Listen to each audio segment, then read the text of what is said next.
आज के प्रसंग में महाकवि तुलसीदास जी कहते हैं, जैसे सरोवर में घने कमल लगे हों तो कमल के पत्तों के कारण जल नहीं दिखाई देता, वैसे ही निर्गुण ब्रह्म होते हुए भी दिखाई नहीं देता। दोनों भाइयों को आगे चलकर पंपा नामक सरोवर मिला। इसमें बहुत ही सुंदर कमल के फूल खिले हुए हैं। बगुले और राजहंस बोल रहे हैं, मानो श्री राम की प्रशंसा कर रहे हों। नाना प्रकार के पक्षी आवाज कर रहे हैं, जैसे जाते हुए पथिक को बुला रहे हों। पंपा सरोवर बहुत गहरा, बड़ा और सुंदर है। उसके समीप मुनियों ने आश्रम बना रखे हैं। वहाँ कटहल, आम, जामुन और फूलों के वृक्ष लगे हुए हैं।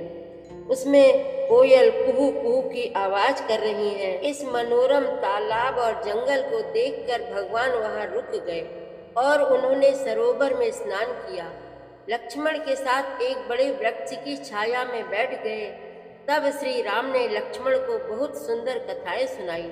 नारद जी ने प्रभु को देखा तो मन में सोचा, मेरे ही कारण श्री राम वन वन भटक रहे हैं और कष्ट सह रहे हैं। तो वह प्रभु का बखान करते हुए श्री राम के पास पहुँचे। उन्हें प्रणाम करते देखकर प्रभु ने अपने हृदय से लगा लिया और बहुत देर तक सीने से लगाए रखा। लक्ष्मण जी ने जल लाकर मुनि के चरणों को धोया। मुनि प्रभु से बातें कर रहे हैं और हाथ जोड़कर कहते हैं, आपका राम नाम सभी नामों में उत्तम है, अतः आप मुझे यह वरदान दीजिए, जो आपका राम नाम गाएगा वह पाप रूपी पंछी के लिए बधिक के समान हो और इस नाम के लेने से उसके सभी पाप कर्म नष्ट हो जाएं और वह मोक्ष को प्राप्त कर ले। बड़ा रोचक प्रसंग चल रहा है, आप भी ध्यान से सुनिए।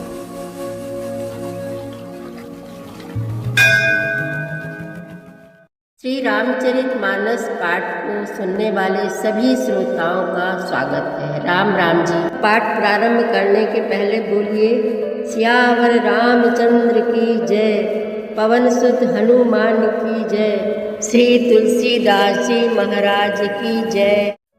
हुरैन सघन ओट जलो, बेगी न पाई अमर्म, माया छन्न न देखिए, जैसे निर्गुण ब्रह्म।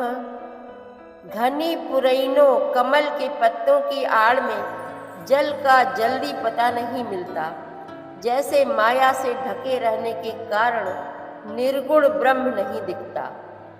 सुखी मीन सब एक रस, अति अगाध जल माही, जथा धर्म शीलन के, दिन सुख संयुत जाहि।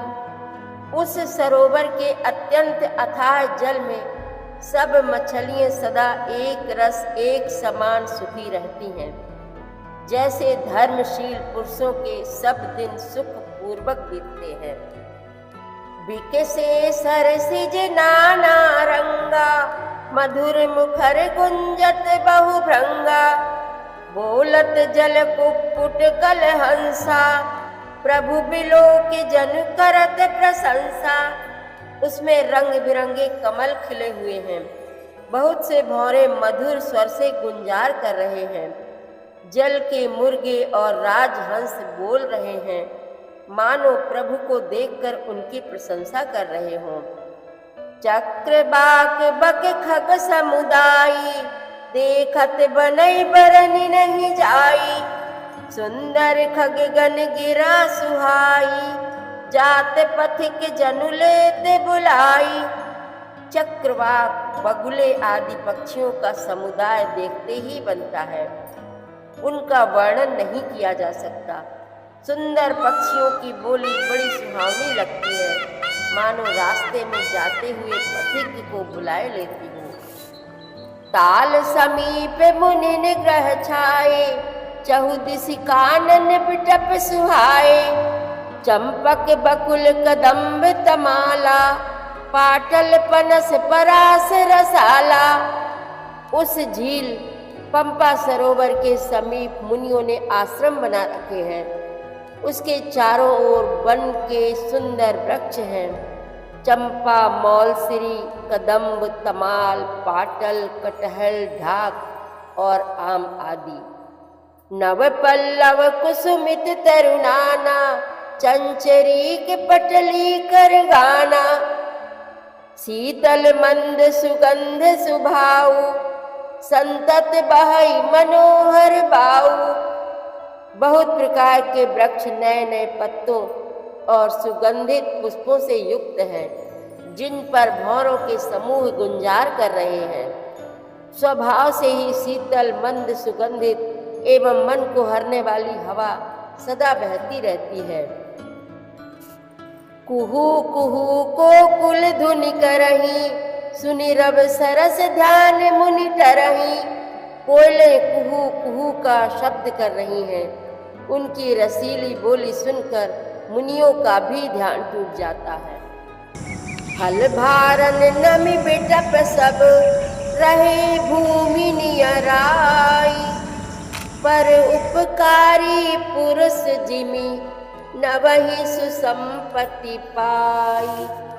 फलों के बोझ से झुककर सारे वृक्ष पृथ्वी के पास आ लगे हैं। जैसे परोपकारी पुरुष बड़ी संपत्ति पाकर विनय से झुक जाते हैं। देखी राम अति रुचिर तलावा, मज्जनु कीन परम सुख पावा। देखी सुंदर तरुवर छाया, बैठे अनुज सहित रघुराया। श्री राम जी ने अत्यंत सुंदर तालाब देखकर स्नान किया और परम सुख पाया। एक सुंदर उत्तम वृक्ष की छाया देखकर श्री रघुनाथ जी छोटे भाई लक्ष्मण जी सहित बैठ गए। तहाँ पुनि सकल देव मुनि आए, स्तुति करि निज धाम सिधाए। बैठे परम प्रसन्न कृपाला, कहत अनुज सन कथा रसाला। फिर वहां सब देवता और मुनि आए और स्तुति करके अपने अपने धाम को चले गए। कृपालु श्री राम जी परम प्रसन्न बैठे हुए छोटे भाई लक्ष्मण जी से रसीली कथाएं कह रहे हैं। विरहवंत भगवंत ही देखी, नारद मन भा सोच बिसेखी। मोर साप करि अंगीकारा, सहत राम नाना दुख भारा। भगवान को विरह युक्त देखकर नारद जी के मन में विशेष रूप से सोच हुआ। उन्होंने विचार किया कि मेरे ही शाप को स्वीकार करके श्री राम जी नाना प्रकार के दुखों का भार सह रहे हैं, दुख उठा रहे हैं। ऐसे प्रभु ही बिलोकं जाई, पुनि न बनि यस अवसर आई। यह विचारी नारद कर बीना, गए जहाँ प्रभु सुख आसीना। ऐसे भक्त वत्सल प्रभु को जाकर देखो, फिर ऐसा अवसर ना बन आवेगा। यह विचार कर नारद जी हाथ में वीणा लिए हुए वहां गए, जहाँ प्रभु सुख पूर्वक बैठे हुए थे। गावत रामचरित मृदुबानी, प्रेम सहित बहु भांति बखानी। करत दंडवत लिए उठाई, राखे बहुत बार उरलाई। वे कोमलवाणी से प्रेम के साथ बहुत प्रकार से बखान बखान कर रामचरित का गान करते हुए चले आ रहे थे। दंडवत करते देखकर श्री रामचंद्र जी ने नारद जी को उठा लिया और बहुत देर तक हृदय से लगाए रखा। स्वागत पूछी निकट बैठारे, लक्ष्मण सादर चरण पखारे। फिर स्वागत कुशल पूछकर पास बैठा लिया। लक्ष्मण जी ने आदर के साथ उनके चरण धोए। नाना विधि विनती करी, प्रभु प्रसन्न जी जानी। नारद बोले बचन तब, जोरी सरोरुह पानी।